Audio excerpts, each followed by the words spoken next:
Warning, the audio you are about to hear is best played at maximum volume when you and your partner are making love.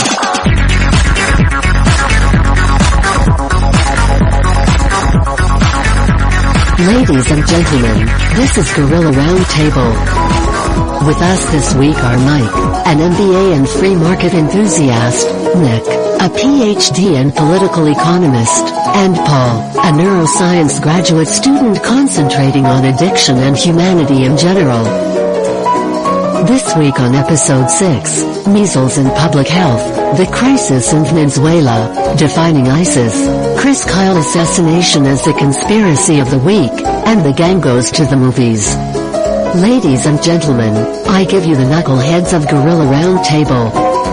So guys, how are we all doing this week? Fantastic. Couldn't be better. Pretty good. I actually bought a team of sled dogs. It's like, I'm going straight to Nome, man. The snow is crazy. Well, I'll tell you, I am having a great week. Our Twitter was popping this week. We exploded. I think we probably tripled our number of followers. So, I mean, wow. To say we're blowing up. I mean, I think that's appropriate to say. We're blowing up. We are blowing up our Twitter account right now. People are coming in. The masses are slowly flocking in the direction of Gorilla Roundtable. So not only on Twitter are we blowing up, but Facebook as well. You can check us out on Facebook. And we have a webpage, www.gorillaroundtable.com. So please check those out, and we'll be updating with content, with merchandise. I actually had someone request a Gorilla Roundtable thong, and so I told him that was in the works. That is in the works. Yeah, also stress balls. Stress balls, stress egg, thong. Stress egg, exactly. The thongs are a little bit back-ordered, I think. You know, those are pretty popular at this point. We'll get right on wait list for the thongs. The website as it is now is going to be radically overdone, and it's I don't know if Paul has, but Mike and I have seen the mock-ups, and they're really good looking. I am thinking that we will follow the playbook of the KISS Army and slap our logo and name on every piece of merchandise we possibly can. Because what kid would not want to carry to school with him a Gorilla Roundtable lunchbox? I want a biohazard suit that has our merchandise on it because, you know, there's going to be some apocalyptic shit going on in the world pretty soon, right? I think we're talking about that today. We definitely are. Have you guys seen this Kim Jong-un golf video game? So apparently the trick, if you want to call it that, with this game is that you can there's only one person character you can be. Is Kim Jong-un. Basically, in the game, it's impossible not to get a hole-in-one on every shot, no matter where you are. Well, why would you want to be anybody else? Well, in fact, technically, you can't be anyone else, because according to North Korean law or just, fiat, Kim Jong-un is the only Kim Jong-un legally allowed to be in North Korea. Every other Kim Jong-un in North Korea has been forced to change their name to something else. Yes, if you try to hack the game to be somebody else, Sony will infect you with a computer virus. What about the Rolling Coal thing? Have you guys heard of that? No. I've missed that one. So Rolling Coal, it's more of a truck thing. It's a truck culture thing. Essentially, with a diesel truck, you move the exhaust to behind the rear window, and you set the exhaust up so that it produces the maximum amount of black diesel smoke. You flip a switch, and that activates whatever change to the engine is needed to produce that smoke when you step on the gas. So what a lot of these guys will do with these big trucks is a Prius or something with some kind of like trees on the bumper sticker will get behind them, and they will flip that on, and then at a stoplight just kind of take off and leave a cloud of smoke for the Prius to drive through. And it's called Rolling Coal. Blast them. Well, that certainly sounds like a very adult thing to do. It certainly sounds hilarious. Now, if you go out on YouTube, search Rolling Coal, you can see some of these videos in action. They're, even environmental concerns aside, they're just pretty funny. I mean, as far as pranks go, they're pretty good. Well, it's all clean burning coal, of course, right? Oh, sure. Smiley. So they just throw it in there. They have that. They're making that now. They're mining that, I think, in West Virginia. I went to a monster truck rally, actually, a couple weeks ago. And so I get it. I get the idea of exhaust and carbon monoxide, in your life more because it gets you stoned. It makes you feel good. And so why not? Why not replace your oxygen with carbon monoxide? That's been my thinking all along. Netflix to debut in Cuba? Is that true? Yeah, man. Things keep looking up for Cuba. First, Obama's announcement in December, and now they can all basically binge watch Lost or Twin Peaks or old episodes of the X-Files. So I mean, great day for Cuba. I mean, because you're not really a free country until you can binge watch My Hellcat or episodes of Hoarders. Yeah, well, we talked about that. We talked about some of the trappings of commercialism starting to now eke their way in, and it certainly looks like that's happening. I mean, there's a pile of money to be made, right? Oh yeah, definitely. I think we here at the Roundtable will be keeping our eye on developments in Cuba. That's a very interesting story that it's going to play out over a long time, which unfortunately doesn't fit with the very short term cycle of our dominant media. But so you guys know about measles? It's a disease. It's a virus. Didn't we conquer that? Didn't we get rid of measles? Not a bacteria. In the United States, it actually is declared, it's not declared eradicated, but it's basically not an issue anymore. Now, that being said, there's still, a few hundred cases of measles that occur every year. But what I want to talk about is kind of the current so-called measles outbreak that's going on.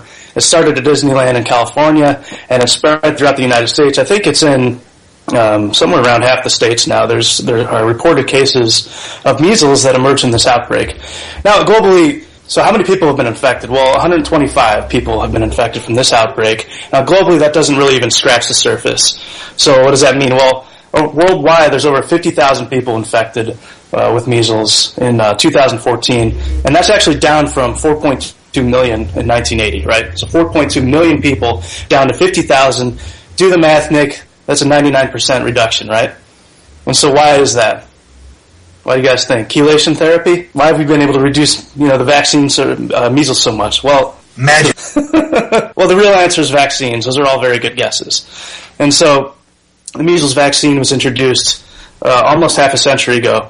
And so essentially, you have about a 95% chance that the vaccine will actually help you if you come into contact with measles, which is notoriously really infective.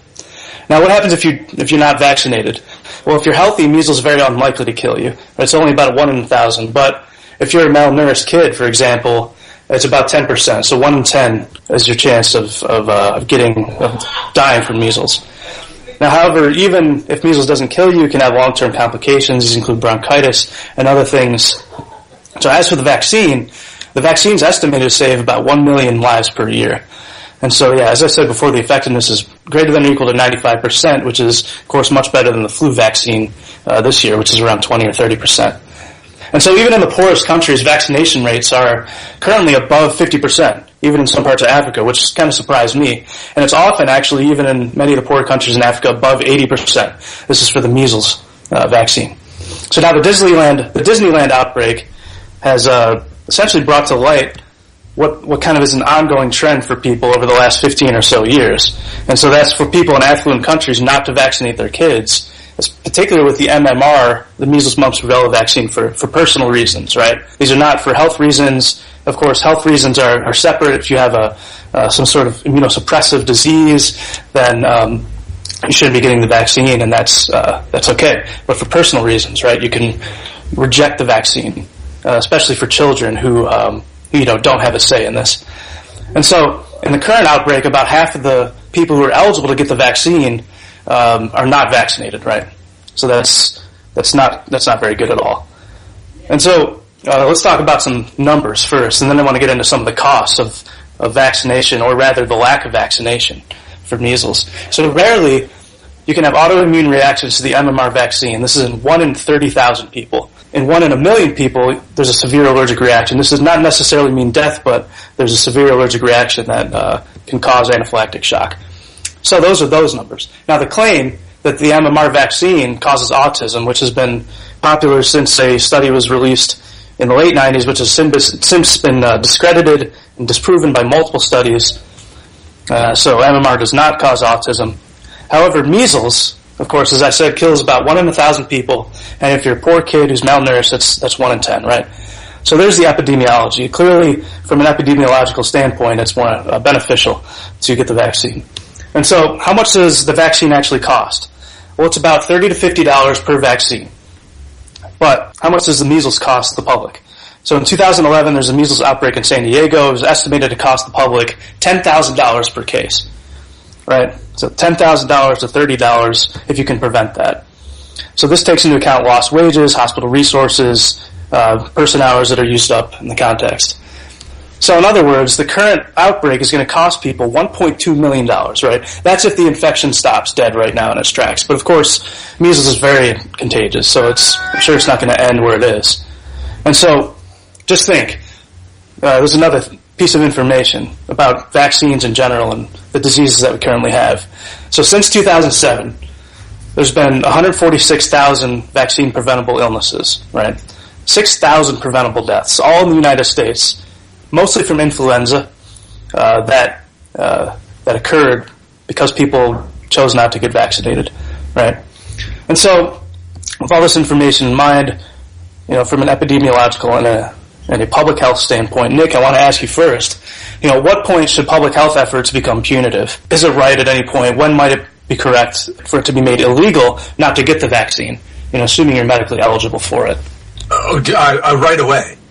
I mean, right. I have no qualms with forcing people to do things that are not only in their best interest, but in the best interest of everyone else around them. I mean, when you can pose a danger to other people, I mean, for something that is proven safe, proven effective, I mean, if there were even the slightest inkling of evidence to the contrary, there might be a counter-argument here, but there isn't. Vaccines are so universally proven and attested to be safe and have, so few adverse consequences that, this is still the cheapest, most effective way to do, to achieve these mass public health benefits. So, right. For me, I think right away, make it, enforce this right away. Don't give people a chance not to participate. Right. Well, of course, unless they have some disease that they're medically ineligible in any other circumstance. But right, I mean, sure, for me, accepting that. Right. Exactly. And I mean, for me, it's of course the biggest problem with children, right? So if you're a parent and you have this belief that your kid's going to get autism or your kid's going to get some serious disease from getting a vaccine, and the kid has no say in it, right? It's not. Is it right for a parent to do that? I mean, we have measures already in place such that parents cannot neglect their children, right? Such that parents cannot refuse medical care for their children, accepting, serious religious considerations, which are currently controversial. So, yeah, at some point, I think the conversation, and we're having the conversation right now, this is kind of a similar public health measure that I think should be enforced. We should not allow people to endanger their children and other people's children because their preposterous superstitions or their total scientific illiteracy leads them to believe that vaccines are for some reason, dangerous or against the will of some supreme being. Right. And so that's a good segue to what I was going to ask Mike. And the idea is, nobody wants to admit that they're scientifically illiterate or they don't know. And oftentimes it's the people who are readily admit that who are more willing to say stuff like, I believe the scientific institution, even though I don't fully understand, right? But it's often people on the other end of the spectrum who say, no, I know the facts here, and I know that vaccines cause autism or something like that. So for people like that especially, or even for people who are on the fence, Mike, how do we more effectively sell to, quote, vaccine consumers, these simple arguments that are made by the stats? It's clearly beneficial to get the vaccine. It's, of course, not 100% safe. Nothing is. But it's much more beneficial. So what do you think, Mike? The deal is you get people, and they won't vaccinate their kids, but they will buy and ingest street drugs. Okay? Now, keep that in mind when you're looking for a rationale. That they trust their drug dealer more than they trust their government and their government organization saying that this vaccine is good to go. People do not trust the government. They do not trust vaccinations, and they are very particular about what they're putting in their own and in their children's bodies. You see the same kind of concern in a parent when they will not use a certain type of plastic because it's been linked to cancer in some study that was in the back of Mother Jones, so they won't use number 9 plastic. They only use plastic numbers 1 through 7, and so you see that same kind of concern. I think it goes into crazy overdrive with the vaccines, and it's not correct. However, it's almost based on a rationale of distrust of the government and government endorsement of these vaccines. But I kind of look at that rationale as almost, it's, the history is there. You know, look at the Gulf War syndrome, right? When that started happening, we had vets who blamed the anthrax vaccine that they got at the time. Now, studies have shown that this is not the reason for the Gulf War syndrome, but that specter of insidious government is still there. You can go back to, like, Agent Orange, right, and the health issues it caused back in Vietnam. You know, when JFK allowed this to be sprayed on our guys, the government and the powers that be, the science of the time, was telling the troops it was harmless. You know, that's the same government endorsing and approving these vaccination chemicals. So I think that the distrust that permeates American culture of these vaccines is not as simple as, well, the science says this is healthy, because there have been other times in the past where they've said the science says it's unhealthy, and it was not the case. So it's definitely a hard sell. It's absolutely a hard sell. People have to want to vaccinate their kids. And right now, I just don't see a path forward for that. That's very good points, Mike. Now, we've been talking about the monetary cost of not vaccinating, but Nick is going to actually tell us about what's going on in Venezuela, as we brought up before. And so, Nick, correct me if I'm wrong, but what's going on there? It's not a proliferation of deadly jungle spiders like in the movie Arachnophobia. Or is it? It is not, unfortunately. Although what's going on there right now is just as deadly and just as terrifying. Maybe more terrifying because we don't have the valiant Jeff Daniels in our corner ready to destroy the mother spider in the burning basement of his home. The metaphorical burning basement of his home, that is to say. I wonder if he's more proud of that movie or Dumb and Dumber. I often question this late at night. Continue.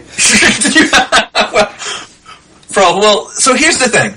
You know, there's a lot going on in the world. Obviously, we're going to talk about ISIS coming up, the Ukraine crisis we've touched upon tangentially before. We talked about Boko Haram last week. There was the Ebola crisis. There is the epidemic of violence in Mexico. There's civil war in Democratic Republic of Congo, in Yemen, in Libya. Throughout the Middle East, right? There's Syria. I mean, there's a lot going on right now.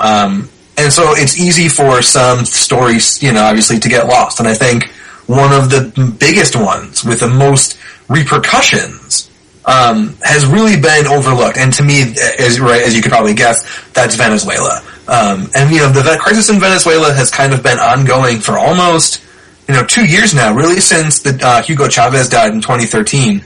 And it really doesn't get a lot of attention. There was some attention given to it earlier last year when there were some big street protests. There was a disputed election, and the opposition, again, got some street protests going. There were some allegations of violence, right? There was a lot of this back and forth, and so some stories popped up in the dominant Western media. But in general, right, since then, it's just sort of been, kind of ignored.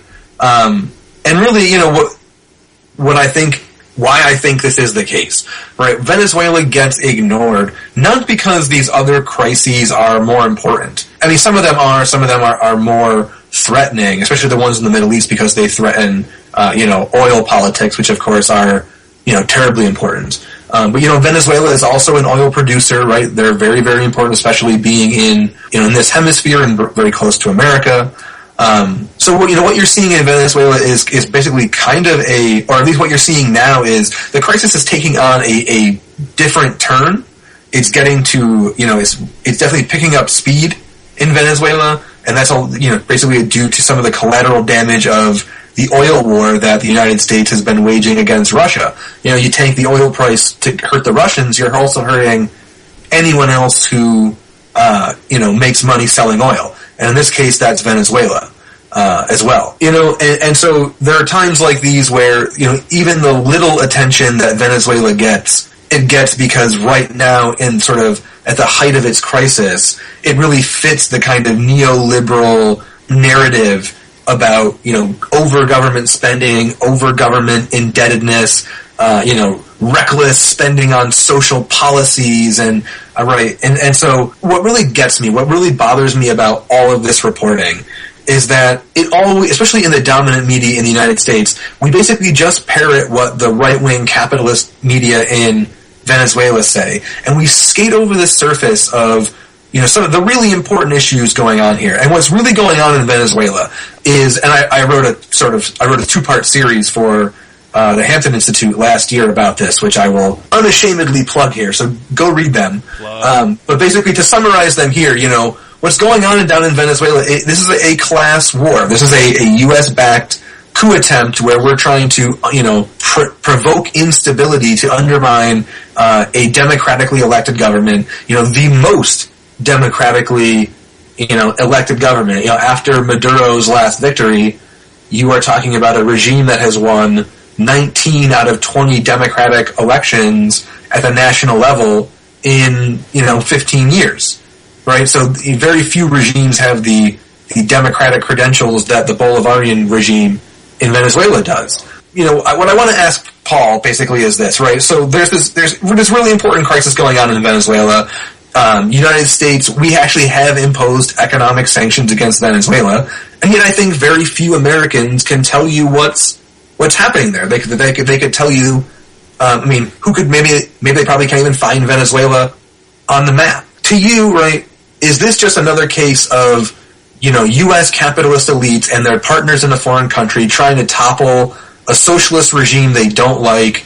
Is this just more of the same old kind of Monroe Doctrine thinking that the United States has kind of engaged in for, more than a century, right? Do you think that's why we don't hear a lot about Venezuela, right? Where we have basically dead silence on Venezuela, but we hear about, Ebola, 24/7. Right. Well, fortunately, the Ebola talk has gone down, but that's a good question. Now, we know, as you point out, Nick, we know this is certainly not the first instance that the U.S. has intervened to protect its own economic interests. Now, particularly in terms of right-wing congressional interests. So, of course, not in the world and not even in Venezuela. Of course, if you look back to 2002, there was a failed coup attempt. That was ignited by the U.S., tried to destabilize Hugo Chavez. Again, we see, the U.S. is trying to destabilize Venezuela, specifically President Maduro.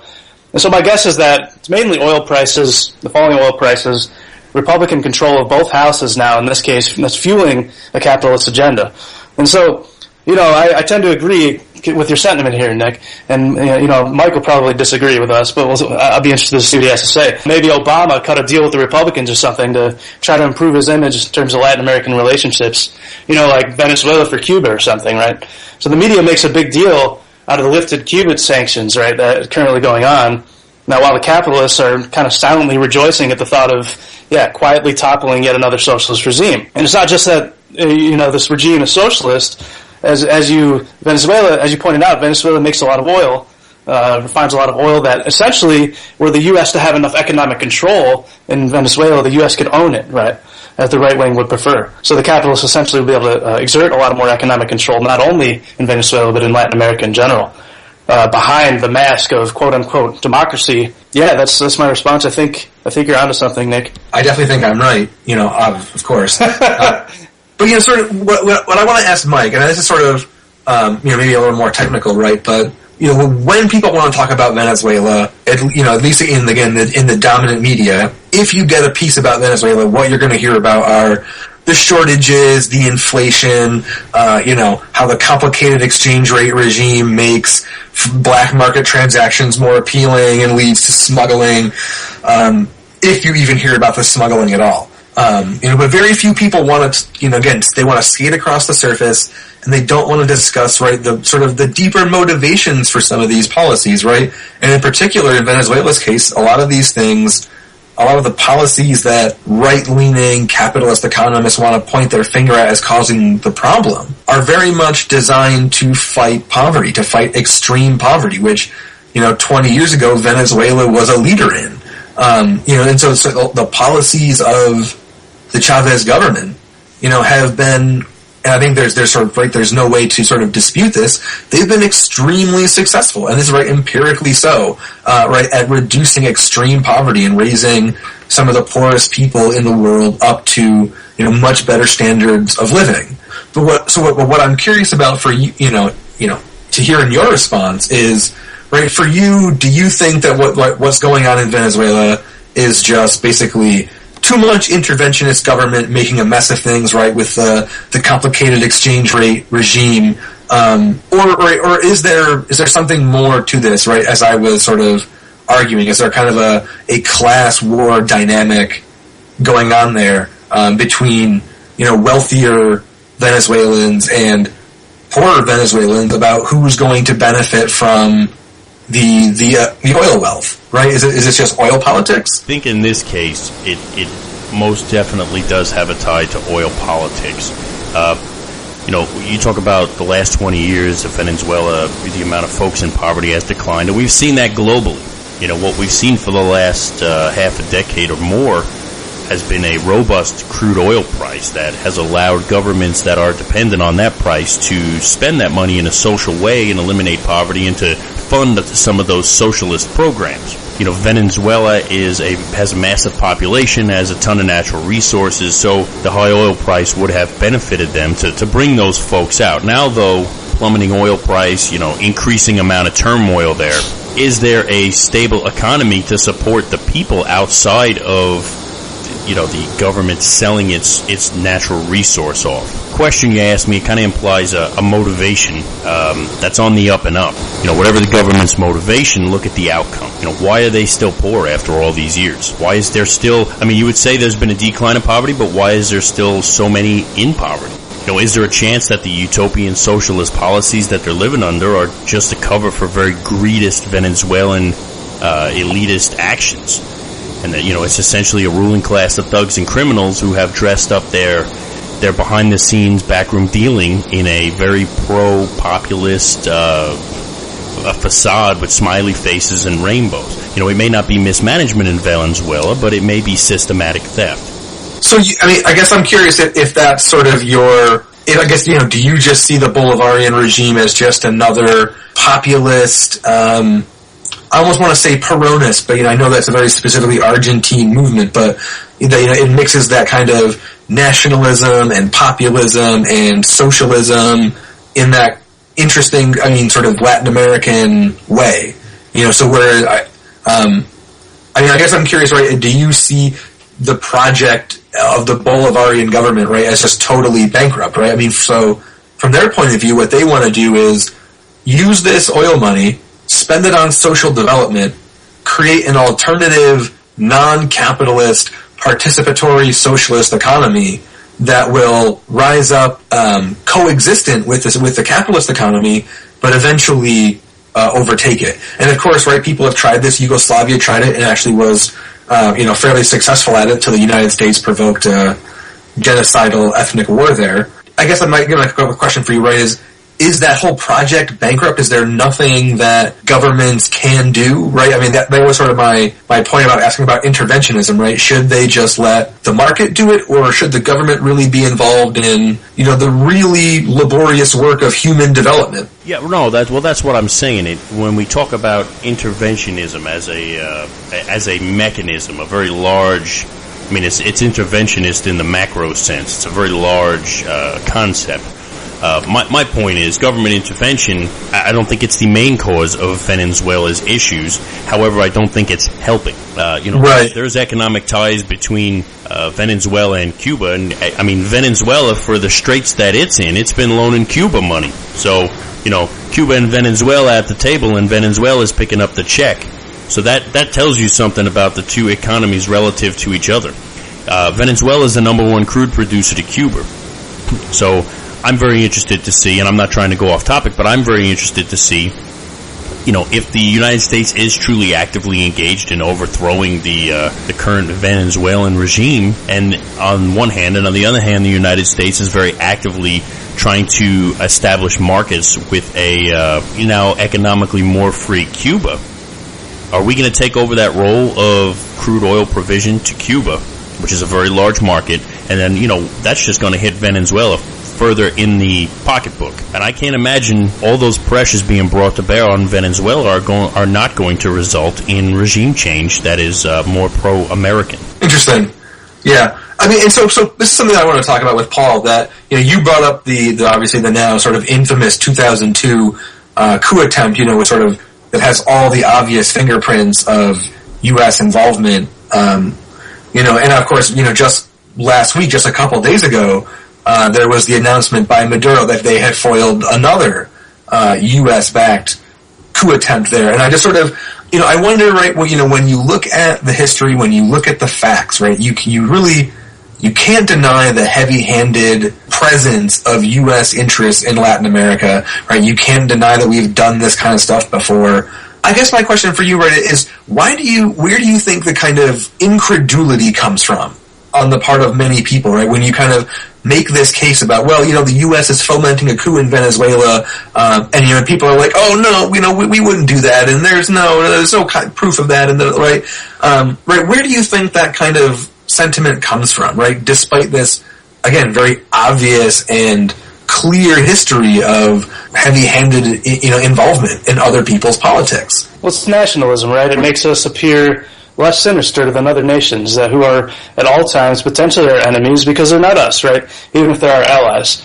And so I think, yeah, Americans are just reluctant to believe that this exists, but of course it exists for all nations who are all struggling to basically grab up all the resources that we can, right? This is, I don't know, I mean, maybe I'm taking a bit of too much of a Hobbesian take on it here in response to your question, but, we still live in sort of this Hobbesian world, right, where everyone is fighting over the resources that are limited, and in this case, of course, it's still the United States being economic imperialists, but yeah, people don't want to believe that, right? It's not reported in the major news media, and it's just not, it doesn't enter Americans' minds because, yeah, it's not given a lot of attention in the press, and people just don't want to believe it, right? Because that makes them, as an American, look worse, right? And that makes them somewhat, I think it brings up a guilt where they feel morally culpable in these situations for maybe promoting unrest or promoting, by supporting the American regime, promoting the deaths or the, destruction of a civilized society or a potentially socialist society. I'd like to add one thing, though, and it's kind of tangential to what Paul was saying. I think it speaks to something that Nick was asking. If indeed there is the coup going on, the American involvement in anti-government sentiment in Venezuela, and you kind of see that this cuts against Venezuela's efforts to successfully establish a successful socialist system there. The one thing I would point out is I don't know where the expectation would come from that socialist system would evolve in a vacuum. I mean, it is a country on the globe. It is subject to geopolitics. It's going to have to go through that growing government, the little baby that they want to mature, is going to have to grow up around all these other countries and deal with all these other countries. So one of the things it's going to need is sustainability. So if the government they're trying to put in place is, socialist or not, if it doesn't have the chops to handle internal conflict from another global player, then, it's almost, to quote Paul, I mean, it's Hobbesian that it will fall by the wayside. Yeah. Discussing this, one of the more underreported crises of the world, we need to turn it over to Mike, who wants to talk about perhaps one of the most prominent global, or one of the parties in one of the most prominent global conflicts at present. Yeah, absolutely, Nick. One of the things I wanted to talk about was ISIS, otherwise known as ISIL. ISIS stands for the Islamic State of Iraq and Syria. ISIL stands for the Islamic State of Iraq and the Levant. Levant here being a grouping of Cyprus, Israel, Jordan, Hatay, Lebanon, Syria, and the Palestinian territories. This is a terrorist group that goes by 15 different names. They are global actors. They're very well funded from crude oil in the region. In the words of G.I. Joe, they're a ruthless terrorist organization determined to rule the world. They have committed and still are committing very heinous and despicable acts, very well publicized in the media. The word Islamic is in both versions of their name. However, the Obama administration has come out and said that they are not an Islamist organization. So it made me wonder, how do we go about defining that? And one of the things I wanted to ask you, Nick, is, to what extent does self-identification play a role in categorizing and grouping? For organizations, particularly religions, where authority is decentralized, is there more of a kind of a peer review process that occurs whereby sects are deemed acceptable extensions of the same, or or is it something else?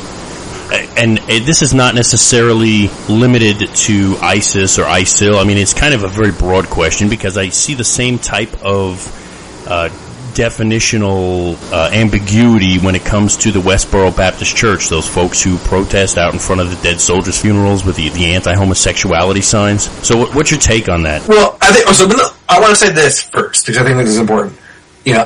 I'm not a religious expert. I have no training in theology and all that. But to me, the issue just seems, it has to do with kind of the ambiguity of religion as ideology, right? I mean, no matter what religion you look at, if you want to construe a violent, warlike philosophy out of it, you can. There's textual support for that. And this applies to Islam, to Christianity, to Judaism. If you look at the Old Testament, right, about the Jews, right, they are just smiting and murdering everybody around them for hegemony over the Holy Land. The Christians perpetrated the Crusades and the Inquisition and the destruction of the New World. So, I mean, blood on their hands. To me, this just seems like, if we want to ask, is ISIS Islamic? Sure. They're one kind of Islam. And so the real question becomes, how many actual Muslims are in the world, and of those actual Muslims, how many are, philosophically aligned with that kind of understanding of Islam? And of course, right, the reality in our world is that multiple understandings of these religions coexist at the same time, right? The Lutherans and the Methodists and the Episcopalians all get along and have prayer breakfasts and pancake dinners and what have you. And I'm sure in the Muslim world they have the equivalent kind of interfaith, intersect kind of things. But, to me, ISIS is not about religion. That if we make this about religion, I think we're fundamentally missing the biggest issues in the question, in answering the questions about why is there an ISIS, why are they doing what they're doing, what will make them stop, right? I mean, if you want to ask those questions, then I think focusing on religion is less important, right? I mean, just the same with the Crusades. If you want to explain why the Crusades happened, yeah, you can tell a story about religion, but you're going to miss a whole lot of other really important socioeconomic and geopolitical factors that probably are more causally explanatory than the purely religious factors. Right. So, to Nick's point, Paul, do you see a geopolitical gain from the U.S. foreign policy position that seems to want to divorce extremists from their claimed affiliation? If so, what is this gain? And does the public buy it, or do they see it as politically correct wordsmithing, especially in light of the fact that when we do capture a extremist, an Islamic extremist, quote unquote, we put them in Gitmo, we give them a Quran. And when they had Osama bin Laden and they buried him at sea, they did so in an Islamic fashion. So there's certainly some respect paid to the religion at large, that is part of protocol. So what's the benefit to saying that they're not Islamic? Well, I think it actually traces back to our roots as Americans, right? America is the great melting pot, right? And so we have cultures. Essentially, America was settled by multidisciplinary cultures that includes multiple religions that supposedly have equal rights, and such that, America does not discriminate based on creed or religion, gender. Of course, we're getting there, but not quite there. And or race, of course, we're not quite there yet either. But yeah, I think it's politically correct in the sense of thinking about American history as American history, right? So yeah, if we say that ISIS is Islamist, that is basically saying to Islamic people in the United States who are not going around killing innocent people that they're linking. You're being essentially linked to this group that is many would call terrorists because of their religion, because of the fact that they're Islam. And the same with other extremist religious groups, right? Yeah, and I think it's a political correctness that if you take the perspective that the United States is this melting pot and that we want to try to, at least on the surface, say that we're granting equality to many different religions, if not all of the religions, as far as they don't do egregious acts, then yeah, I mean, this is politically correct, but I think people would buy it in this sense. You know, moving from questions of labels to questions of fact patterns, we're all familiar with American sniper Chris Kyle, and love or hate the movie, there's a growing chorus of folks who think that his killing was actually an assassination. And now it's time for the conspiracy of the week. There's a conspiracy out there. You know what I'm saying? There's a conspiracy. A C-O-N conspiracy. So guys, Chris Kyle, former Navy SEAL, served 4 tours in Iraq. As a sniper, he wrote an autobiography which became the basis for the movie American Sniper. He was killed in February 2013 by a troubled veteran at a shooting range. Now, Chris was a participant in some not-for-profits that helped out with PTSD and a host of other issues that veterans might have. And it was in service of this not-for-profit why he was at the shooting range with some folks and ended up getting shot. Now, Chris Kyle's widow has said she suspects someone wanted her husband dead. She's told media outlets that there's more to the story. We're not getting the full story. You know, has she elaborated on what that is? No, but she says the truth is out there. Surrounding this, though, this particular event, there's been a rash of special ops deaths. If you remember, in 2011, we had that chopper shot down west of Kabul, and 15 of the deaths were guys directly related to catching bin Laden. And those were also, that was SEAL Team 6. Those were also Navy SEALs. So, you know, in the bigger scheme of all this, is someone doing away with these Navy SEALs and coordinating the murder of these Navy SEALs to keep them from talking? That's kind of the conspiracy that is working its way through the internet right now. So what do you guys think? The Kabul chopper crash, that to me is super interesting because, right, why is it that, 20 dudes die in a helicopter crash and they all just happen to be Navy SEALs? To me, a helicopter crash on a routine training exercise seems like a convenient way to account for the deaths of people who might have been killed in, say, less than legal, operations, right? And that one is tied into the other conspiracy that there actually was no bin Laden death. I mean, and those conspiracies go all the way back to there was no bin Laden at all, and he was a CIA creation, not a real person, but he had died years before, and they made him into almost a character. Yeah. Mm. But we turned Manuel Noriega from puppet dictator president into notorious drug kingpin. So, it would not be the first time the CIA has done that kind of thing. I bet if I spent the time and went through it, I could find enough media to where these special ops deaths happen all the time. Now, I don't know if these guys just run with a rougher crowd or what. I mean, this Chris Kyle murder trial is ongoing. It just started up last week. And some of the news started leaking out as to what actually happened. I guess a lot of that was not released publicly. Yeah. I mean, they're not going to discuss a conspiracy, but still. So maybe we'll see some more elements of this conspiracy grow. Emerge through the trial. I mean, but it's supposedly it was a psychotic episode from someone with PTSD, right? Who shot Littlefield and Kyle. Like a reasonable story. The best lie is the most believable one. Well, yeah. Or if it was an assassination, it paints a pretty gritty picture of an out-of-control government that's disconnected from the people. That's a concept that Nick is starting to see reflected in our popular culture, especially in movies. As we present... Let's all go to the lobby, let's all go to the lobby, let's all go to the lobby, get ourselves some snacks. The gang goes to the movies.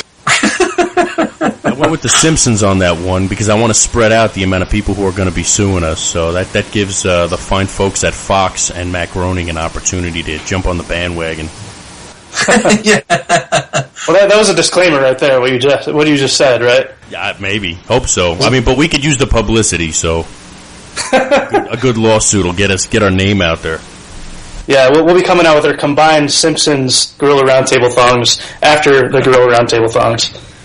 So, Nick, you wanted to talk about dystopian sci-fi. Yeah, this is just something, kind of came to me I thought would be fun to chat about with you guys. But you look around and I don't have cable TV because it's too expensive. And so we watch a lot of movies, and so we're always looking at previews. And if you kind of watch what's coming out, I think one of the very prominent themes or prominent genres right now is this kind of post-apocalyptic or during the apocalypse kind of genre, right? And I'm sort of curious. I wonder if this speaks to something particular in the American zeitgeist at present, right? I mean, I don't think it's insane. It's probably very reasonable to think and to suppose that popular art and media and film, literature, etc. Reflects popular concerns at the time. And so again, I just wonder if the popularity and success of things like The Hunger Games, movies like Ender's Game, Divergent, The Giver, Maze Runner, Snowpiercer, I Am Legend, the popularity of The Walking Dead, and seemingly a spate of things from the kind of zombie apocalypse genre. I'm sort of curious to hear what you guys think about what this affinity for the apocalypse and for struggle. I mean, what does this signify? I mean, if anything, maybe it signifies nothing, and it's just Hollywood returning to a new trope that they can get some mileage out of until the next thing comes around. So I'll start us off here. I want to point out that in the late 70s and the early 80s, there was a rampant crime problem running through the United States, and you guys are aware of that. A lot of the movies that came out at the time, I mean, you had your big blockbusters, but kind of some of the subculture movies were rooted around gangs like the Warriors and rooted around the idea of the vigilante. And there's and if you think of Charles Bronson in Death Wish, and then kind of Bingo. And then kind of like the Maverick Cop is Dirty Harry. All those movies came out around them, and it was the public's yearning for a response to crime and like the punk kids that were ripping apart society. So I look at these sci-fi movies, the ones that Nick has pointed out. That genre to me is more about the American yearning for the ability to be able to do something. One of the downsides to becoming a more affluent society and a more robotic and mechanically dependent society is that people don't know how to do things anymore. And a lot of these dystopian sci-fi movies are returns to cultures where people have to do stuff. They have to, in Hunger Games, old girl has to know how to shoot a bow and arrow, because if she doesn't, she's going to starve, or that's how she gets her food for her family. And in some of these other movies, there's a skill that needs to be learned, and I think people have gotten away from basic survival skills, and that's a draw. That's a draw for people now. Yeah. I mean, do you think that there's any connection to the kind of 2012 Mayan apocalypse scare? I mean, do you think that plays into this apocalyptic mood, maybe? I don't think so. I mean, that one in particular, I don't think so. What I do think is that there's an overwhelming sense of where do we go from here? So I'm curious, Paul, if you think that there's, what do you think is here? I mean, is there something behind these movies, some cultural yearning, some, I think it might be propaganda from the elite. Are these, what's behind the popularity of these things? Well, I don't think the elite have much to do with it necessarily. I just think it's a cultural pendulum in a way, and I think it's something more general. Maybe it's something involving, just large scale and rapid socioeconomic and sociopolitical change that we're seeing happen right now. And not only that, it's of course the uncertainty that goes along. When there's increased uncertainty, dealing with that, then we have kind of reactions where we have a lot of creativity in this context with, re-release of books that were written, dystopian novels, and of course release of new dystopian novels. So I mean, my point is if you go back to, the 40s to the 60s, there's a lot of change going on, you're following World War II, and so you get release of books like, the Orwellian, dystopian novels, 1984, Animal Farm, and these sorts of things that became very popular, right? And so now this is happening again, And I think the reason in this case is we're very uncertain where I think climate change is going to take us. We don't know what's going to happen. I mean, just the other day I read an article where in the southwestern United States and in the western United States in general, we're going to have a mega drought. Complete uncertainty, right? And I think as we're faced with that uncertainty, not only that, but also, shifting organizations, the rise of organizations like ISIL, increased destabilization in the Middle East. You have this uncertainty with, not only that, of course, increased Chinese and Russian military and economic might. You have this uncertainty not only for, I think, Americans in terms of our own futures based on weather patterns, but also based on our hegemony, our position as the largest power in the world. Interesting. I mean, I think those are all really good points. I don't know.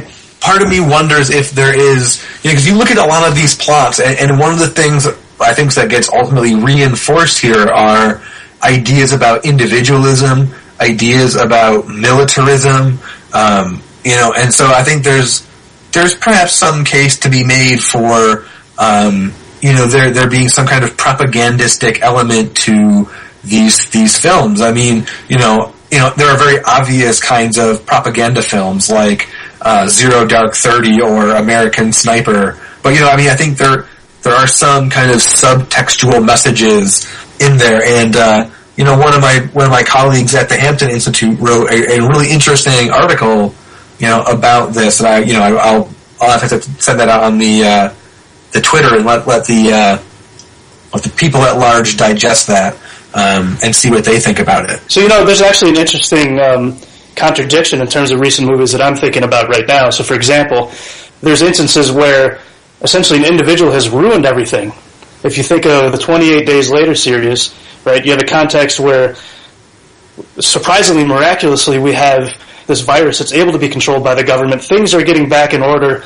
The public health agencies are able to take what seems like completely surprising control of the situation, and then you have one person, one individual just ruining it. Oh, definitely. I mean, I think it's no accident that in this, right, hyper-competitive, hyper-acquisitive, greedy capitalist society, right, we get stories about, evil governments and, John Galtian individuals who rise up against them, and we don't get more stories like, Paradise Lost comes to mind, where, the actions of one individual and individual ambition and, right, greed lead to a globally worse outcome for everyone. I can't think of any films recently that I think have, overtly socialist messaging. I mean, I think Hollywood is fairly universally a pro-free market kind of milieu where most films reinforce, the virtues of free markets. Well, very good, guys. A good discussion this week. That's all the time we have. Remember to keep following us on the Twitter as we conduct our various exploits and adventures, and you can find us on Facebook as well. Leave your comments and your questions, your hatred or your love or your whatever you want. Put it there on the Facebook, and we'll, if you're lucky, we'll respond to it. Yeah, no naked pictures, because Facebook will take those down. I think, Nick, you tried that. No, you didn't. No. I don't think you did. So, you can find this and previous Gorilla Roundtable episodes on our website, GorillaRoundtable.com, or on our YouTube channel by the same name, Gorilla Roundtable. And you can also check iTunes. We have an RSS feed that I'm not sure it's updated right now, but it will be soon, if not today, with our latest episodes that you can then just download onto your podcast app and check us out all the time. And if you're a super fan and want to make a monetary donation, we will all be happy to come do the show live at your house. All right, folks, adios. Gorilla Roundtable will be back next week. Shut the power out in your house, cut the phone, put a sock in your mouth, let the monkey out, let the birds out, show the fools what it's all about, holla out, yo, say,